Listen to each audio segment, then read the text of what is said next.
It was dusk. All day the ship had sailed hard east. Aubrey had busied himself with the lieutenants, whom he had summoned shortly after midnight, a few hours after Cicely and Stephen had partaken in Jack's hospitality. Sails had been seen on the horizon and the torch signal unique to the Royal Navy which visually questioned in the dark whether the ship was one of their own. It had taken all night for the ship to tighten the sheets, to have them as drawn in as possible as they tacked into the headwind. Was it the Formidable? Cicely couldn't help wondering as she left Stephen with Jack again and taken her leave to bed. Now, as the men assembled on the main deck, flanked by their middies, Lieutenants Blakeney and Myatt next to Jack, the day's efforts had not gone to waste. Indeed there was sail and indeed it was British. Surprise would be on its shoulder in less than 6 hours to ascertain what action they would take together because, Jack had determined, beyond the British frigate were other ships, bearing the tricolour. Cicely sat at the bottom of the steps on the middle deck as she listened to Jack speaking. It seemed like a lifetime ago that she would have been one of the men herself. Equally, she thought as she wriggled a little to ease the discomfort around her left hip, she could hardly ignore the ship's workings by its crew, so intimately did she know it. Men of the Surprise. We have worked hard here today, the Sabbath, and for what, you may ask? A few expected eyes went up. It was expected of an open question made by a commander. It added texture to the speech. Less than a fortnight ago our Admiral Lord Nelson began an attack of the Spanish and French fleets at Cadiz. We fought them just off Cape Trafalgar. Lord Nelson took all of the ships as prizes. Hurrah! All except 4. A rear group, so cowardly as to face us they would not, once the heat was on and the guns were blazing, made a run for the north. Cries of shame rebounded beneath Jack Aubrey, and despite not being able to see his face Cicely was confident that Jack would be nodding with his men. The Lord Admiral confided on us and to other, undamaged as we were by the Trafalgar battle that we should pursue, capture and claim as prizes these ships. Cicely peered up through the hatch now and could see Jack's face. Next to him Stephen, who had remained with him the night as she slept, or attempted to at least. Was there another orator as skilled as Jack? Lord Nelson, perhaps. When Jack Aubrey spoke it was hypnotic. Cicely swore that even if the most opposed man to one of his plans had listened to the captain then Aubrey would have a proselyte under his hand within a minute. She turned her head to one side, as the rain drenching the deck now was beginning to drown out the captain. We are to drive them together, herd them into a group. More ships are in the area, so we will be acting tug there. By this time tomorrow, the battle will be over. Our Lord Nelson began the task of defeating the Navy. We will finish the job. To the sound of cheers Cicely got to her feet, making her way back to the cabin. Maybe she would read, she thought as the boards squeaked underfoot, the rain seeping down and making the lower planks damp. There were some out-of-date London Times newspapers that she had found in the hold, future use unknown. She needed to do something, Cicely knew, to ensure that Jack knew that she was complying with her word of being involved with the ship in its engagement, but she knew her mind would not settle to Stephen's work, and she would not do it justice. London Times it would be. Closing the cabin door behind her, Cicely wondered why she was so nervous. Probably because a small part of her, the part which had successfully borne her from her father and ultimately to Stephen was the same part which took satisfaction in seamanship. The preparations above were tempting. But she knew she must, and would, keep her promise to never masquerade as a boy and work on a Royal Navy ship. It was a kind of dowry she had paid to the Lord Nelson when he bent the law to the limit by allowing her to be married under his very own chaplain. The other reason she felt nervous was because of Stephen. His work kept him aboard the Surprise, and her with it, until they reached Sarawak and she would depart the ship to live with her mother's brother. Her uncle had, by all accounts, made good money in the natural wood growing there, and he had been given status, of a sort. It would take nearly 5 months to reach Borneo, even if there were no more diversions. Too little a time, Cicely knew, for her and Stephen to be together before they parted again. Cicely knew that her time with Stephen there in HMS Surprise was limited and precious. Until he gained his commission and they could choose their own lives together, they would be apart again. She looked over at the desk as the gun carriages were drawn into place on the deck above. She had not spent nearly 6 months of her life doing hard, cruel work, where the future was unknown to her. For nothing, Cicely had always chosen the path that honored her love for Stephen, even when she had been told he was dead. She wanted more than anything just to be by his side without the worry that he would have got a lead which told him where the now missing spy traitor William Wickham was, which was something Cicely knew was very likely to happen. Just to be by his side was all that she wanted. 88,888,888. 6 bells on the middle watch. Early hours of the morning. Cicely opened her eyes. There was to be a battle this day. The enemy, like a wounded cat, would not surrender without giving them its all. 4 ships had escaped, she knew. It would be dangerous and the outcomes unknown. Flying undirected and without plan. But with an objective.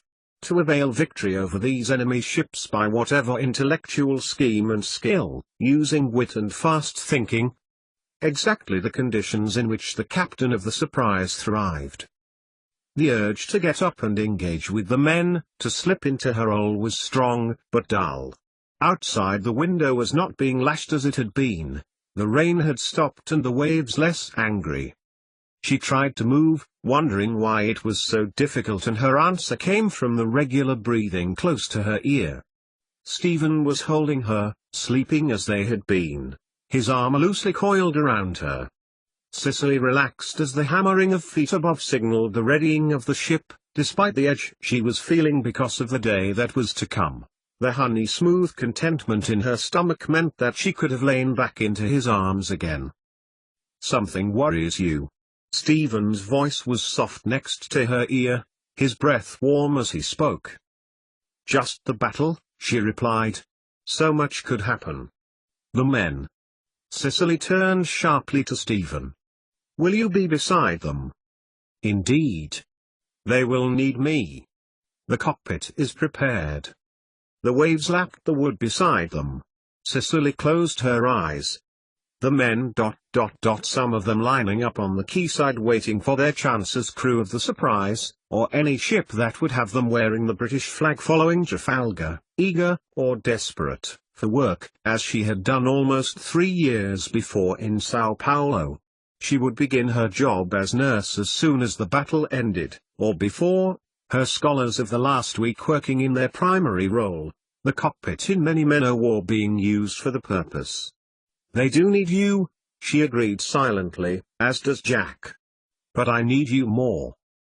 A door, which she had banged shut and closed with a million nails and wooden bars, was, in her mind, straining to release the thought which she dare not think now that her husband was alive and they were back together.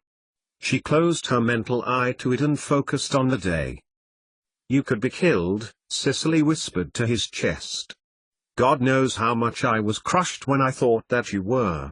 And I dare not think of the future." Because it was right that Jack had shown her the letter, but it was too early to ask for her to do the right thing for the sake of the Navy, because the thought of leaving him in a few months' time was too much to contemplate.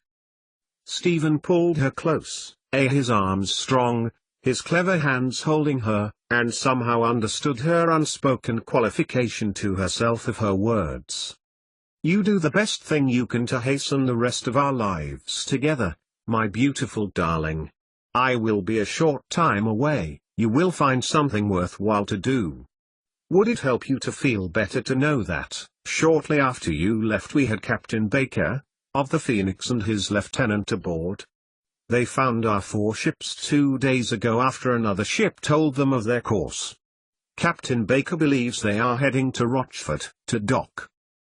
He decided to harry them south, where Commodore Strachan was supposed to, and spent all day yesterday chasing them far into roughly that area. He has agreed action with Strachan. There are 4 of Strachan's ships. 2 others had the same idea as Phoenix and followed the French ships. Unless any more chance on her, there are at least 3 more than their number. Jack and Captain Baker then agreed our role. We have a good chance, Stephen concluded, especially seeing as all of the enemy's ships jettisoned half their guns to make them lighter. In the darkness Cicely shared the pinprick of joy. The enemy ships would be outgunned as well as outnumbered. More than good odds. As long as luck was on their side, the British ships would win the day. She felt Stephen sigh again and she smiled inwardly, not least at the apparent effort to recount the events from less than 6 hours ago and explain them to her. Will you do something for me, Cicely? Remain here while the battle ensues? Bar the door so I know you are safe. When she hadn't replied, Stephen had raised his shoulders up to look at her in the eye. Will you? Because I know that you, my darling beloved Cicely, would fight like a tiger alongside the men, bettering a good number of them, but you pushed my skill as a surgeon to its limits a fortnight ago and I never want to have to operate on you again. Cicely leaned into her husband, taking care not to lean on a side which he had verbally highlighted as his handiwork. I will, she replied. I promised you. And I promised the Admiral as a condition of our marriage. She smiled to herself, the expression hidden in the darkness. Stephen extracted his arm from under his wife, bending to kiss her forehead in acknowledgement, before taking his leave, pulling his spectacles over from his desk and clasping his hand over his medical tools as he stepped into the early morning winter darkness. Cicely watched the door swing a little on its hinges, the light of the ship's lamps beyond illuminating the middeck without, glancing at Stephen's haphazardly strewn ornithological writing before getting to her feet and securing the door with its crossbeam. 88,888,888. It was the Santa Margarita which closed the stern on the damned Scipion. These were the words that were in Cicely's head now as she felt the saline drops of spray soak her face as William Rathbone, Margarita's captain, beamed with pride into her mind. And formidable, Thomas Baker, captain of Phoenix, who had joined Rathbone at the fore, had replied at Richard Strachan's retelling, "Not so now, eh, Aubrey?" Jack, Cicely pictured his face now. Red and merry from rum, had spent the evening hosting the captains of the engagement. Quite so, Thomas, quite so. Indeed, it was an appropriate end to the Battle of Trafalgar. Fitzroy, captain of Aeolus, and Peake under Captain Ross, Alan Gardner, whose ship, Hero, had been indeed heroic, by at first descending with the former upon Scipion with determination and then later tempting Duguay-Trouin to fire upon them, acquiring a little damage to their hull, but depriving the French frigate of precious firepower. The battle had begun as dawn had broken. Quarters were beaten as the order of battle was carried out, each man from the lowliest powder monkey, through gunner, midshipman, lieutenant and captain himself. Cecilia had busied herself with newspapers dated 6 months before as she'd borne the solitude.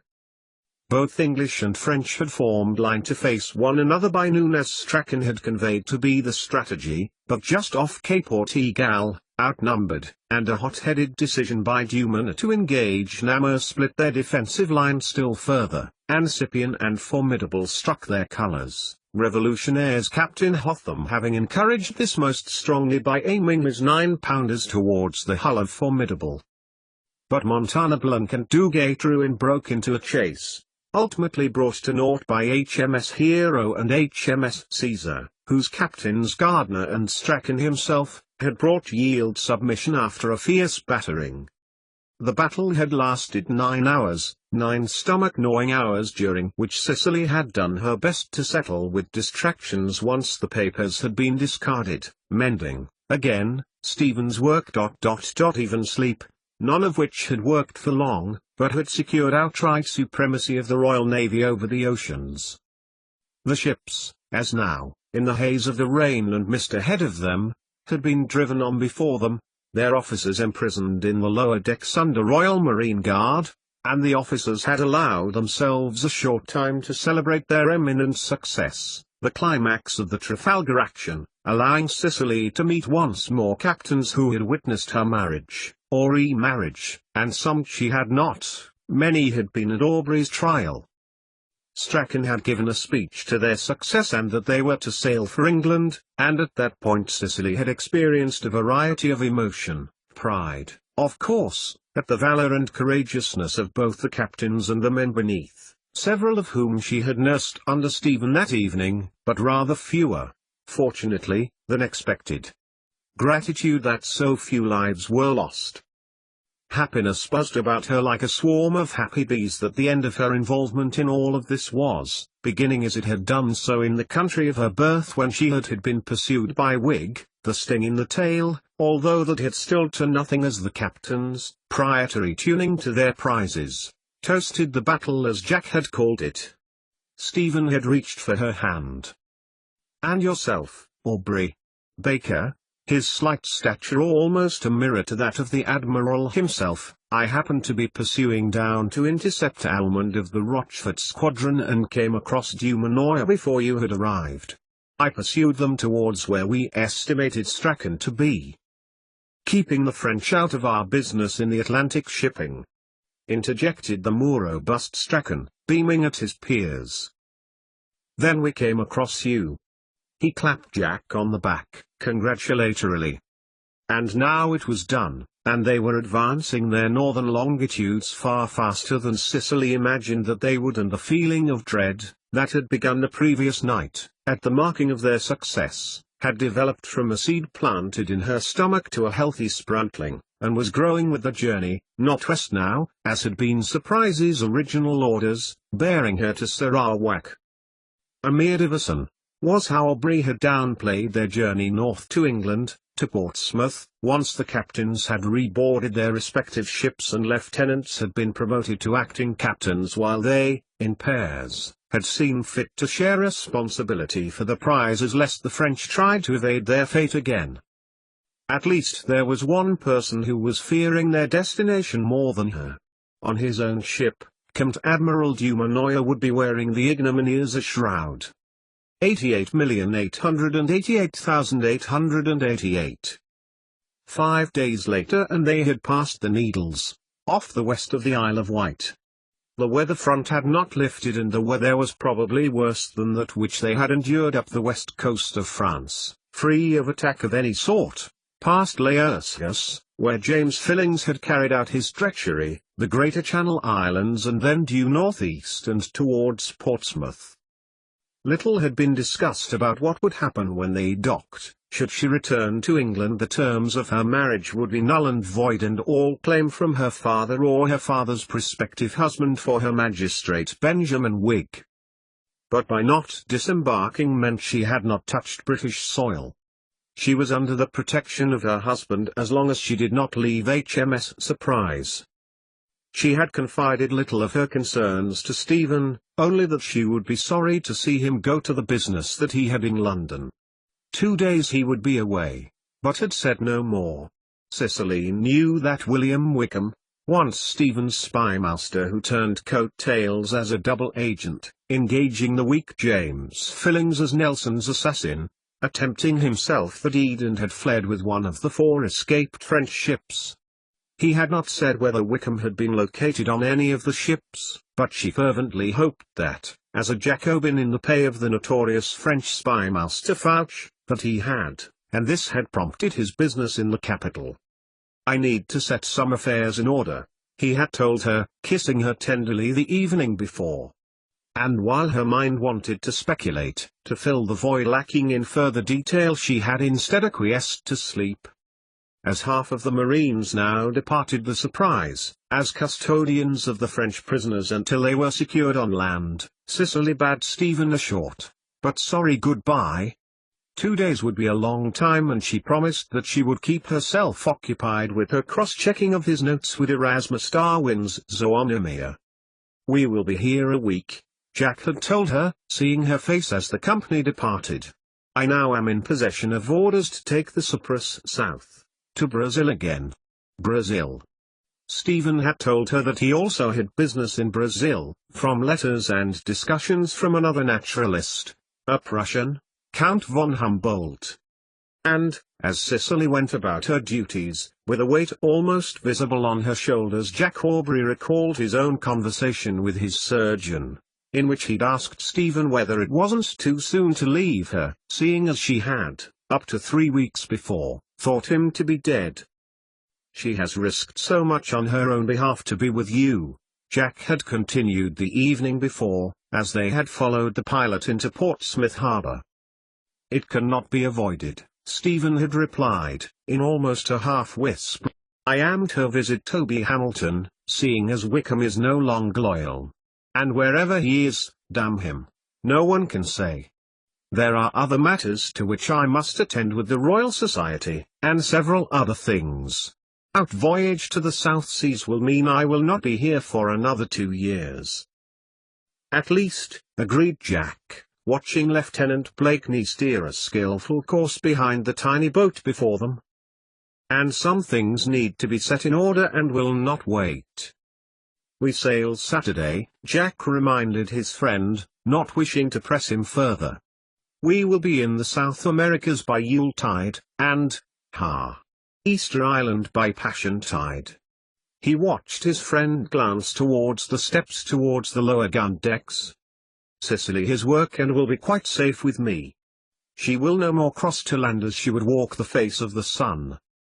She promised that my notes will be in order and wishes me to convey she will be true to her word to play no other role than my wife." Stephen grinned at Jack's expression, before leaving him to the business of docking and other intricacies of seamanship for the company of his beloved.